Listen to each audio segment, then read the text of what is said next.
आम देश जेतिकी डेभलप करुची आमर मानसिकता सेतिकी तलकू जाउची। आमर दिनचर्या जेतिकी बदलुची आमर कार्य सेतिकी घूर्ण हेउची।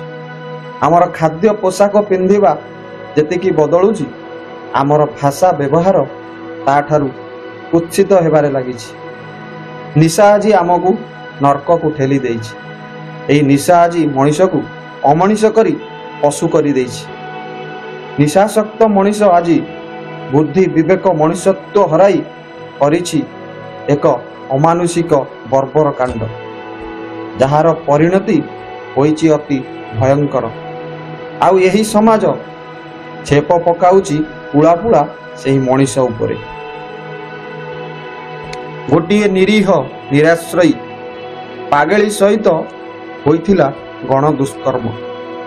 गोटिए निरीह पागेली सहित होइथिला गण दुष्कर्म। आउ तापरे कौन हेला आसंतु जानिबा। पुरी पेंठकटा नवकलेवर रोड रे एमिति एक घटना घटिला। गोटिए पागेली को किछि मद्यप खाद्यर प्रलोभन देखाई करिथिले एभली कार्य। आउ जहा फलरे सेही पागेलीटी होई जाइथिला गर्भवती।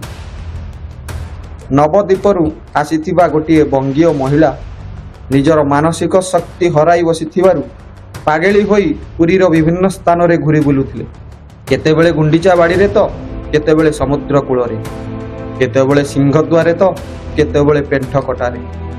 सेही निछाटिया रास्ता कड़रे एमिति कटुथिला सेही महिलांक दिन। जगन्नाथ यूनिवर्सिटी पाख देई जाइछि गोटिए नूतन रास्ता। सेही रास्ताटी संजोग करुछि तालबणिया ट्राफिक पोस्ट, जो पोस्ट को पुरी को प्रवेश पथ कुआ जाए। सुंदर डौल डाउल चेहरार एही महिला सेदिन घुरी बुलुथिले सेही नुआ रास्ता रे। रात्रिर निछाटियार सुजोग पाई किछि मद्यप निजर ज्ञान विवेक शक्ति को हराई बसिथिले। आउ सेही बंगीय महिला को निज कामनार नियारे जाली देइथिले। किछि सुस्वादु खाद्य पानी मद आदि देई गले सेही महिला को। मानसिक स्थिति हराई बसिथिबा बंगीय महिला गोटिए खेलना साजिथिले सेमानंक पाखरे। दुष्ट पापी माने प्रत्येक दिन झुणी झुणी चलीथिले बिचारी पागेली महिला।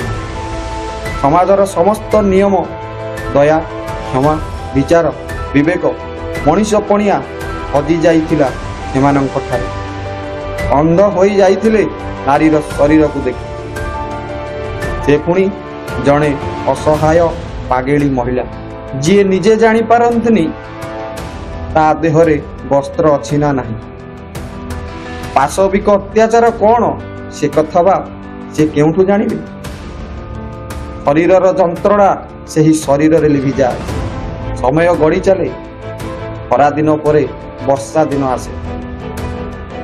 पाणीपाग विभागर चेतावनी 3 दिन व्यापी प्रबलरू अति प्रबल वर्षा सांगकू 80 ରୁ 100 किलोमीटर बेगरे पवन बहिब।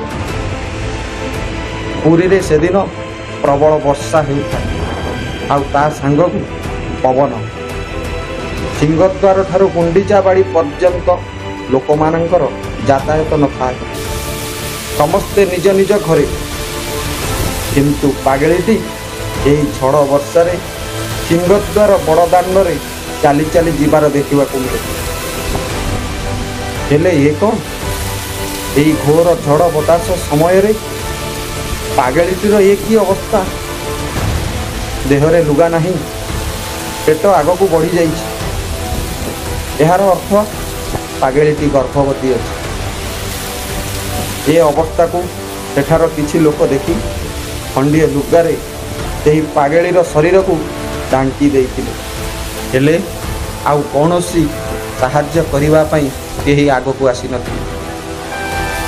सिंहद्वार सामनारे पागेलीटी ठिया होई सते जेमिति पतित पावना बानांकु कहूची, हे प्रभु पतित जनंकु उद्धार करिबा पई तुमे परा पतित पावन रूपरे सिंहद्वार रे पूजा पाउछ। निराश्रयर आश्रयदाता हेउछ तुमे। ତୁମର ଏହି ଶ୍ରୀକ୍ଷେତ୍ରରେ କାହାରି ଉପରେ ଅତ୍ୟାଚାର ହେଲେ ତାହାକୁ ତୁମେ ସହିପାରନି। ଗର୍ବୀ ଅହଙ୍କାରୀ ପାପୀମାନଙ୍କୁ ଆପଣ ସାଙ୍ଗେ ସାଙ୍ଗେ ଦଣ୍ଡ ଦିଅନ୍ତି। କୁଆଡ଼େ ଗଲା ପ୍ରଭୁ ତୁମର ସେହି କଥା? ମୋର ଏ ଅବସ୍ଥା ପାଇଁ ମୁଁ କାହାକୁ ଦାୟୀ କରିବି ପ୍ରଭୁ, କାହାକୁ ଦାୟୀ କରିବି? କୁହ ମା ମହାଲକ୍ଷ୍ମୀ ଠାକୁରାଣୀ, ଶ୍ରୀକ୍ଷେତ୍ରରେ କ'ଣ ମୋ ପାଇଁ ନ୍ୟାୟ ନାହିଁ? ମୋର ପେଟରେ ବଢ଼ୁଥିବା ସନ୍ତାନକୁ ମୁଁ ପାଳିବି କେମିତି? କାହାର ପରିଚୟ ଦେବି? ହେ ପାଳନକର୍ତ୍ତା, ଏବେ କୁହ, ଏ ସମାଜରେ ମୁଁ କେଉଁ ରୂପରେ, କେଉଁ ପରିଚୟରେ ଚଳିବି? ବିଚରା ବଙ୍ଗୀୟ ମହିଳା ସିନା ପାଗେଳି ହୋଇଯାଇଛି, ହେଲେ ତାର ଅନ୍ତର ଆତ୍ମା ପରମାତ୍ମାକୁ ପ୍ରଶ୍ନ ପଚାରୁଛି।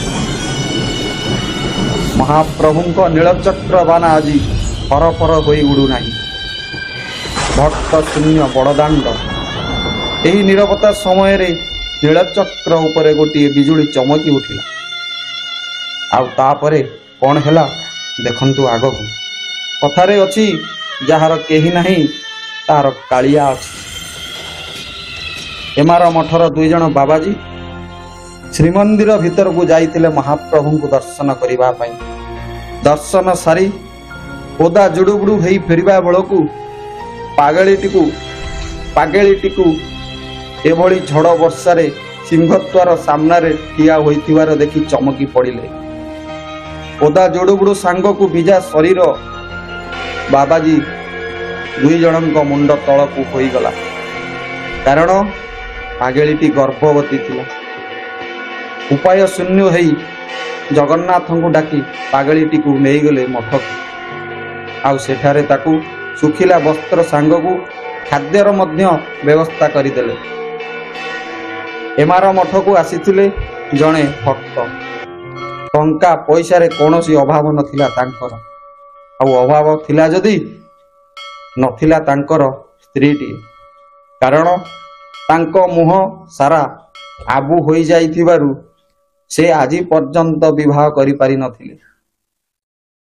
ତେଣୁ ମଠର ମହନ୍ତ ଆଜି ସେହି ଭଦ୍ର ବ୍ୟକ୍ତିଙ୍କୁ ପାଗଳିଟିର ହାତ ଧରିବା ପାଇଁ ବିନମ୍ର ଅନୁରୋଧ କରିଥିଲେ।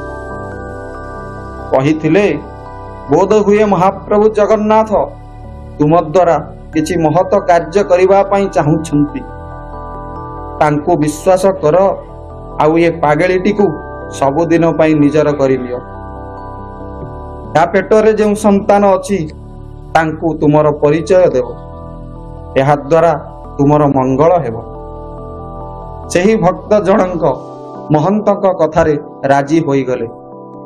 ମହାପ୍ରଭୁ ଜଗନ୍ନାଥଙ୍କୁ ଡାକି ବଙ୍ଗୀୟ ପାଗଳିକୁ ନିଜର କରିନେଲେ ଏବଂ ତାକୁ ଭଲ କରିବା ପାଇଁ ଯାହା ବି କରିବାକୁ ହେବ ସେ କରିବେ ବୋଲି ପ୍ରତିଶ୍ରୁତି ଦେଲେ।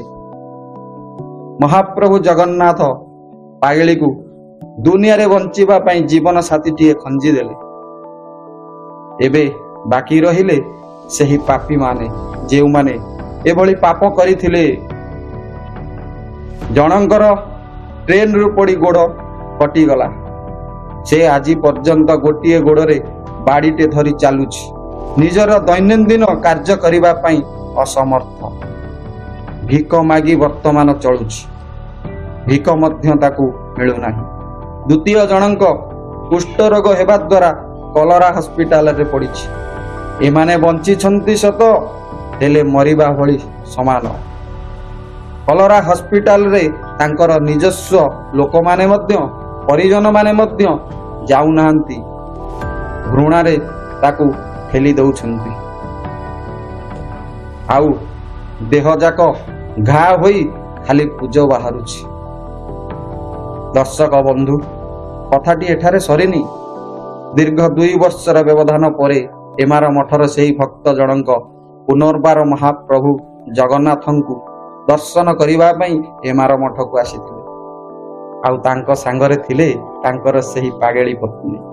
ସେଦିନ ପାଗେଳି ଅବସ୍ଥାରେ ଯାହାକୁ ସେ ନେଇଯାଇଥିଲେ, ଆଜି ସେ ସମ୍ପୂର୍ଣ୍ଣ ଭଲ ହୋଇଯାଇଛନ୍ତି। ଆଉ ତାଙ୍କ କୋଳରେ ସେଦିନର ସେହି ଘଟଣାର ପ୍ରମାଣ ଶିଶୁ। ଆଜି ମହାପ୍ରଭୁ ଜଗନ୍ନାଥଙ୍କ କୃପାରୁ ଶିଶୁଟି ତାର ପ୍ରମାଣ ପାଇଛି। ନାରୀଟେ ସିନ୍ଦୁର ପାଇଛି, ପୁରୁଷଟେ ଅର୍ଦ୍ଧାଙ୍ଗିନୀ ପାଇଛି। ସମସ୍ତେ ଆଜି ଖୁସି ବିତାଇଛନ୍ତି। ଅତୀତର ଘଟଣା ଅତୀତ ହୋଇଯାଇଛି। ଆଉ ଏସବୁ ଦେଖି ମଠର ମହନ୍ତ ଅତ୍ୟନ୍ତ ଆନନ୍ଦ ହେଲେ। ମହାପ୍ରଭୁ ଜଗନ୍ନାଥଙ୍କ କୃପାରୁ ଏସବୁ ସମ୍ଭବ ବୋଲି ଜାଣିଲେ। ତେଣୁ ସମସ୍ତେ ବଡ଼ ଦେଉଳକୁ ଯାଇ ମହାପ୍ରଭୁ ଜଗନ୍ନାଥଙ୍କୁ ମନ ଭରି ଦର୍ଶନ କଲେ, ଷଷ୍ଟାଙ୍ଗ ପ୍ରଣିପାତ କଲେ। ଆନନ୍ଦରେ ଅବଢ଼ା ଖାଇ ଘରକୁ ଫେରିଲେ। ଦର୍ଶକ ବନ୍ଧୁ, ମହାପ୍ରଭୁ ଜଗନ୍ନାଥ ହେଉଛନ୍ତି ବିଶ୍ୱ ନିୟନ୍ତା। ଦାରୁ ବ୍ରହ୍ମ ରୂପରେ ନୀଳାଚଳର ନୀଳକନ୍ଦରେ ରତ୍ନ ସିଂହାସନରେ ବିରାଜମାନ। ଆପଣ ମାନନ୍ତୁ କିବା ନ ମାନନ୍ତୁ, କଥାରେ ଅଛି ମାନିଲେ ଦେବତା, ନ ମାନିଲେ ପଥର। ଯଦି ମହାପ୍ରଭୁ ଜଗନ୍ନାଥଙ୍କୁ ଦାରୁ ବ୍ରହ୍ମ ରୂପକୁ ଆପଣ ସ୍ୱୟଂ ବିଷ୍ଣୁ ବୋଲି ଭାବିବେ, ତେବେ ଯାଇ ଆପଣ ମହାପ୍ରଭୁଙ୍କୁ ଜାଣିପାରିବେ। ଆଜି ମହାପ୍ରଭୁ ପ୍ରମାଣ କରିଦେଲେ ସେ ସମସ୍ତଙ୍କ ପାଇଁ ଅଛନ୍ତି। କାହା ପ୍ରତି ଅନ୍ୟାୟ ହେବାକୁ ଦେବେ ନାହିଁ। ଯିଏ ସତ୍ପଥରେ ଥିବେ, ନ୍ୟାୟ ପଥରେ ଥିବେ, ଧର୍ମ ପଥରେ ଥିବେ, ଯୁଗେ ଯୁଗେ ଭଗବାନ ସେମାନଙ୍କ ପାଖେ ପାଖେ ଥିବେ। ଏକଥା ପ୍ରମାଣ କରି ମହାପ୍ରଭୁ ଜଗନ୍ନାଥ ଆଜି ଗୋଟିଏ ପାଗଳିକୁ ତାର ପରିଚୟ ପ୍ରଦାନ କଲେ ଏବଂ ଗୋଟିଏ ପୁରୁଷର ଜୀବନରେ ଖୁସି ଭରିଦେଲେ। ଏହାଠାରୁ ଆଉ ବଡ଼ କଥା କ'ଣ ହୋଇପାରେ? ଦର୍ଶକ ବନ୍ଧୁ, ଯଦି ଆପଣମାନଙ୍କୁ ଏହି କାହାଣୀ ଭିଡ଼ିଓଟି ଭଲ ଲାଗିଥାଏ, ତେବେ ଜୟ ଗୋପୀନାଥ ଟିଭିକି ଆପଣମାନେ ସବସ୍କ୍ରାଇବ୍ କରି ଆମର ପରିବାର ସହିତ ଯୋଡ଼ି ହୋଇଯାଆନ୍ତୁ ଏବଂ ଆପଣଙ୍କ ପ୍ରିୟ ପରିଜନଙ୍କୁ ସେୟାର କରାନ୍ତୁ ଏହି କାହାଣୀଟି। ଆପଣଙ୍କ ଦିନଟି ମଙ୍ଗଳମୟ ହେବ। ଜୟ ଜଗନ୍ନାଥ, ଜୟ ଗୋପୀନାଥ।